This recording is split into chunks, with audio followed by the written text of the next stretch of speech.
Halo semuanya, perkenalkan nama saya Maulana Iktisan Suprapto dan kalian bisa panggil saya Maul ya. Nah, hari ini saya akan menemani kalian menjelajahi Museum Seni Rupa dan Keramik yang berada di Kota Tua, Jakarta. Nah, museum ini itu dibangun pada 1866 sampai 1870 oleh pemerintah kolonial Belanda.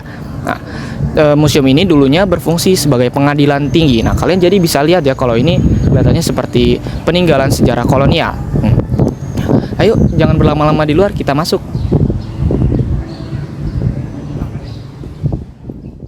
Nah, sekarang kita ada di main lobby atau lobby utama. Yuk, kita masuknya awalnya lewat kiri ya.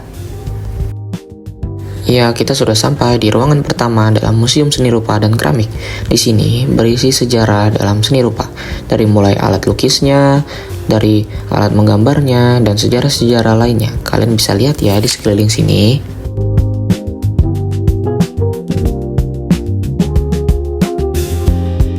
Oke, di ruangan ini fokusnya pada perkembangan seni modern Indonesia.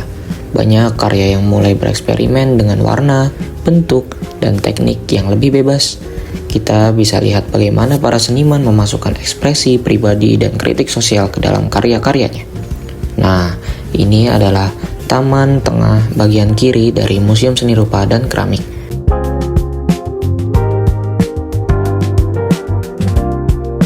Yuk, kita naik ke atas. Pasti kalian udah penasaran kan, ada apa nih di atas?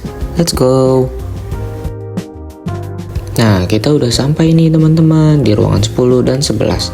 Lukisan di sini menggunakan gaya tradisional yang penuh budaya dan motif Nusantara. Para seniman menggunakan teknik dramatis dan sentuhan modern awal Indonesia. Dua ruangan ini nunjukin perjalanan seni dari tradisi ke modern. Oke, kita masuki ruangan 12 yaitu Moi Indi. Di sini banyak lukisan pemandangan indah yang menggambarkan Indonesia sebagai negeri tropis yang tenang dan romantis. Warnanya lembut dan nuansanya damai banget. Nah, kalau ruang 13 yaitu masa persagi, gaya seninya berubah total, lebih tegas, lebih berani, dan fokus pada realitas sosial. Para seniman persagi waktu itu ingin lepas dari Moi Indi dan menunjukkan Indonesia apa adanya. Dua ruangan ini nunjukin perubahan besar dalam sejarah seni lukis Indonesia.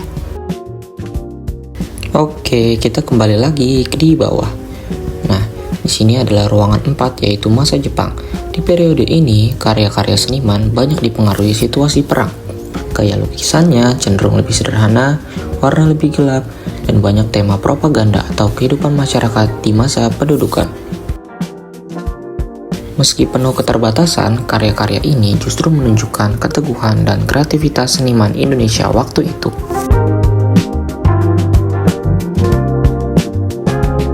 Nah, kita lanjut ke ruangan 5, masa Sanggar. Di sini suasananya berubah jadi lebih hidup. Para seniman mulai berkumpul dalam kelompok-kelompok sanggar dan bereksperimen dengan gaya yang lebih bebas. Banyak ide baru muncul dari kolaborasi mereka, mulai dari teknik melukis, pemilihan warna, sampai cara penyampaian cerita lewat visual. Lalu ruangan 6 yaitu masa Akademi Seni Rupa. Di era ini, pendidikan seni mulai berkembang secara formal. Karya-karya di ruangan ini terlihat lebih terstruktur.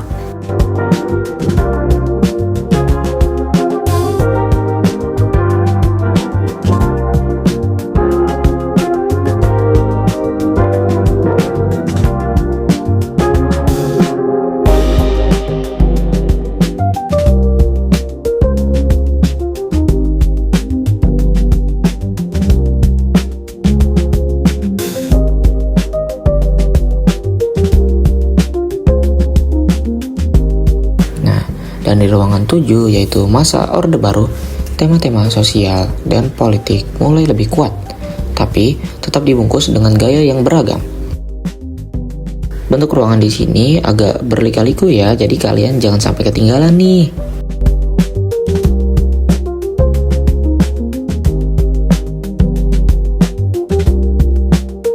Nah, kita sekarang masuk ke ruangan 8 ya. Di periode ini, karya seni mulai banyak menampilkan tema sosial dan dinamika kehidupan masyarakat, tapi tetap dalam batasan yang berlaku saat itu. Gaya seninya beragam, ada yang realis, ada yang ekspresif. Dan banyak seniman menggunakan simbol-simbol halus untuk menyampaikan kritik atau keresahan mereka.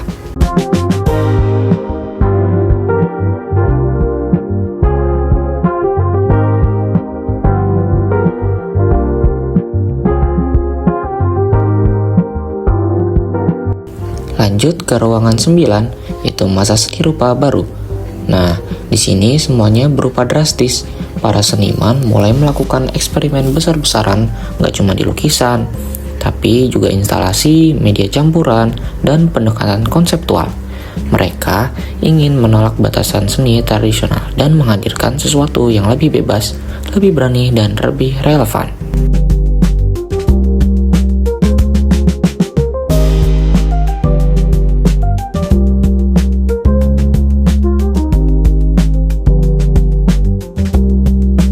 Yuk kita lanjut keluar.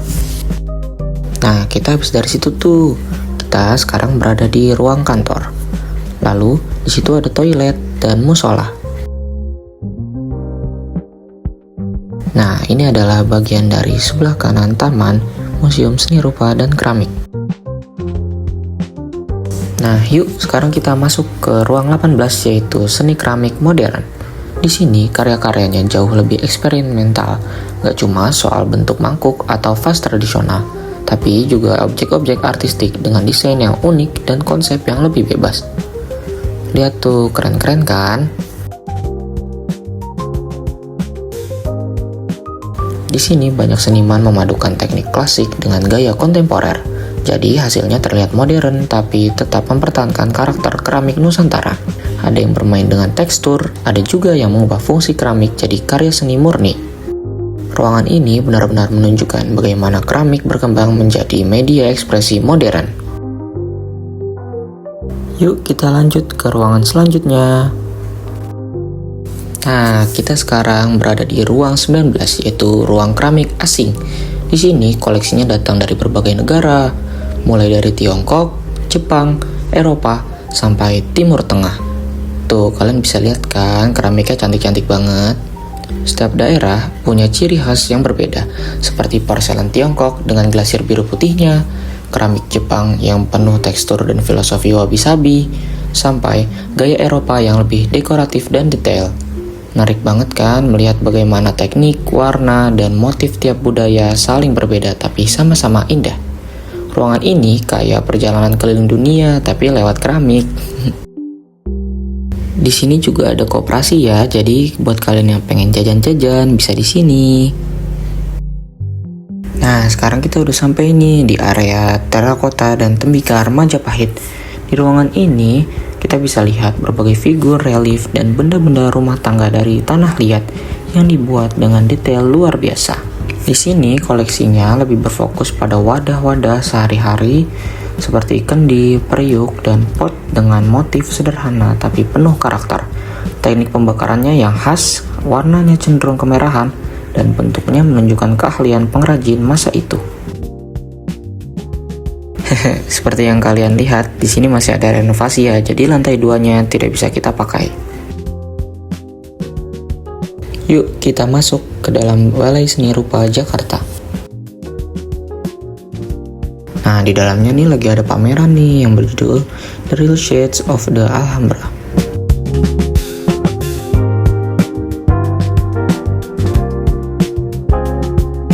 Awal-awal kita masuk, langsung suasananya berubah banget. Lebih kerasa seperti magis, penuh warna, pola geometris, dan cahaya yang terinspirasi dari arsitektur Istana Alhambra di Spanyol.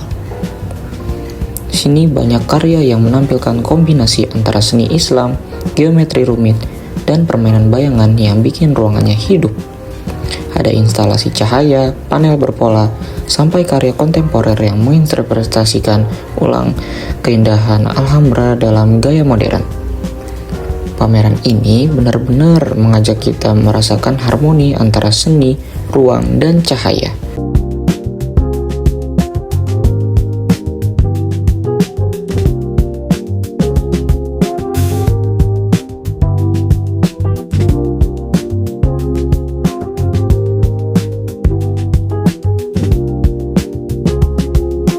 Nah, mungkin segitu saja ya teman-teman. Tadi kita udah dari dalam tuh banyak-banyak ruangan, pameran dan sebagainya.